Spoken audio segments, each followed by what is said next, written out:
Di atakaran sa barangay ano nang mga guys, oh. Ang ilang kalsada dili na magian, no?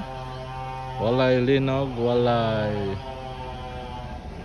bagyo, walay linog, walay bagyo, pero ang ilang kalsada dili na magian og four wheels to, ambulansya dili kaagi, kaagi lang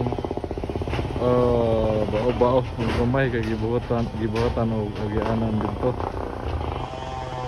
Ya, ang hinungdan sa pag kaguba sa kalsada is ang tusog nga tubod.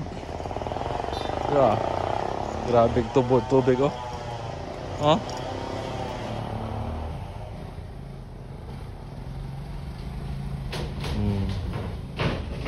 Ya. Sige agas ang tubod nga tubig. Gibanlas ang dako nga culvert na diha bisag nay dakong wing wall nga suporta.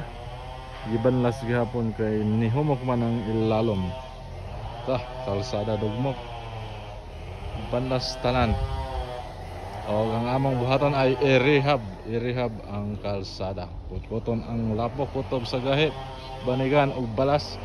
Mag-install balik sa culvert, kularan og tabunan og ano po balik. Ay ha, para makaagi ang mga motorista.